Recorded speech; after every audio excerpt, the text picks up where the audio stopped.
vocês darem o pontapé inicial na técnica de interpretação do sonho, é importante conhecer esses três elementos do sonho, né? Então, nós vamos ter a introdução.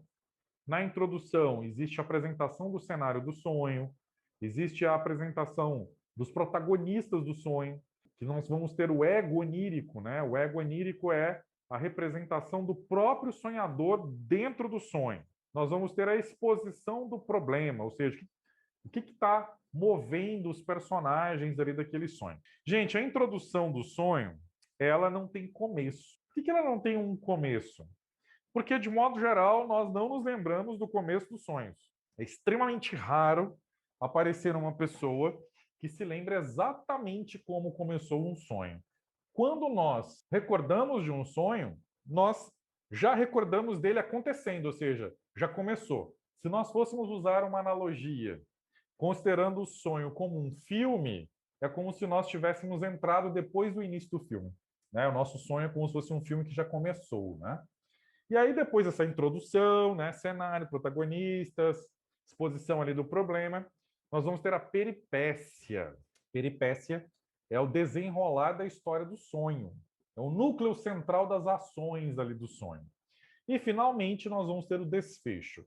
O desfecho é a conclusão do sonho, é aquilo que acontece no final. Pode ser uma solução que apareça para a história, para o problema. Pode ser uma catástrofe, ou seja, pode ser algo aterrorizante, pode ser uma falha naquilo que estava sendo realizado. Enfim, o desfecho ele tem uma importância muito relevante para a interpretação de um sonho. E eu vou começar a falar sobre isso daqui a pouco com vocês, tá? Primeiro eu queria mostrar um exemplo para ficar mais claro a compreensão de vocês sobre isso. Então, eu trouxe para vocês um exemplo de um sonho, não é? Evidentemente que todos os nomes estão modificados, né? Para não identificar nenhum elemento aí do sonho. Nós temos aí nomes de flores e de uma personagem de uma novela mexicana, não é? Então, olha só o que o sonhador relatou nesse sonho. Ele disse assim: estou na sala de aula da escola do segundo grau. Rosa e Violeta estão comigo. Elas estão chorando e apontam para três gurias rindo. Eu vou até as gurias. É a Flor, a Margarida e a Jasmine. Elas estão vendo a pasta de desenhos da Maria Luísa. Tento tirar a pasta delas, mas elas não deixam e me derrubam. A Jasmine diz que a Maria Luísa sempre empresta essa pasta para elas, porque só elas entendem o que ela sente. Aí o sonhador relatou que, no final do sonho, ele disse: eu grito de raiva e acordo. Vamos decompor esse sonho naqueles elementos, só didaticamente, né? Só para vocês terem uma ideia de como começar. Então, começamos pela introdução, né? A primeira coisa que vocês vão fazer, pessoal, é perguntar pelas associações do paciente. Então, a primeira coisa que ele relatou para mim, nesse caso, né, foi que ele estava na sala de aula de uma escola do segundo grau dele. Perguntas a serem feitas. Como era essa sala? Como você se sentia na sua escola? Quais são as lembranças que você tem dessa escola? Aí a pessoa vai falar, porque, gente, o sonho não é constituído de elementos casuais. Ele não é constituído de elementos aleatórios. Se o paciente sonhou com a escola do segundo grau dele e com uma sala de aula específica, é porque existe alguma razão. E essa razão vai sendo desvendada através das perguntas sobre as associações que o paciente vai fazer. E depois, na sequência, ele cita duas pessoas, né? E aí você pode perguntar, quem são Rosa e Violeta? Como elas eram? O que você sentia por elas? E assim sucessivamente, né? Quem são Flor e Margarida? O que é essa pasta? O que tem dentro dessa pasta? Por que você acha que você não conseguiu pegar a pasta e elas não deixavam? Enfim, toda uma série de perguntas que vão contribuir com a interpretação do sonho, não é? Vocês estão vendo que vocês têm que perguntar pelas associações. É claro, né, pessoal, que dependendo da pessoa, na hora que você vira e fala assim, como era essa sala? Gente, a pessoa já busca uma série de associações e você nem precisa fazer outras perguntas, porque a própria pessoa já está te trazendo as respostas. Então, é basicamente usar a técnica de entrevista, gente.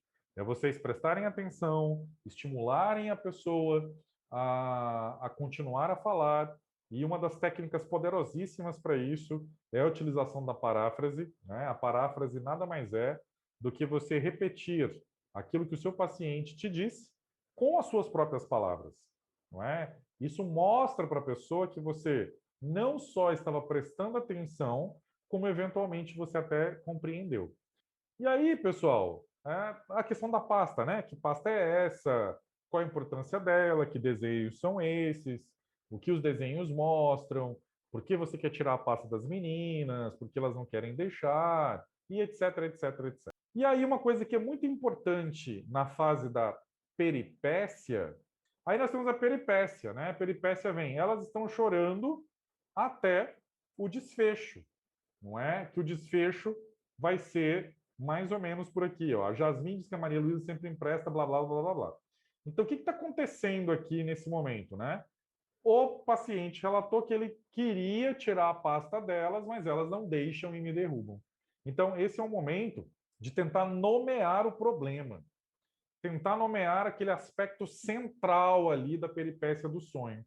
E aí a ideia seria, né? O que essa disputa pela pasta de desenhos da tal da Maria Luísa representa para o sonhador? Meus caros, vocês estão vendo que para nenhum de nós nada disso está fazendo sentido. Por quê? Porque nós não temos as informações do sonhador. Nós não temos os dados da anamnese, nós não temos a história de vida dele, nós não temos as associações livres dele. Então, eu estou falando para vocês apenas do ponto de vista mais amplo. Por que é importante nomear o problema e, depois de nomear o problema, descrever, a própria pessoa ser capaz de descrever o que ela está sentindo, o que ela está pensando. É esse o seu material de trabalho como terapeuta. Tá certo, pessoal? Então, é mais ou menos essa a ideia.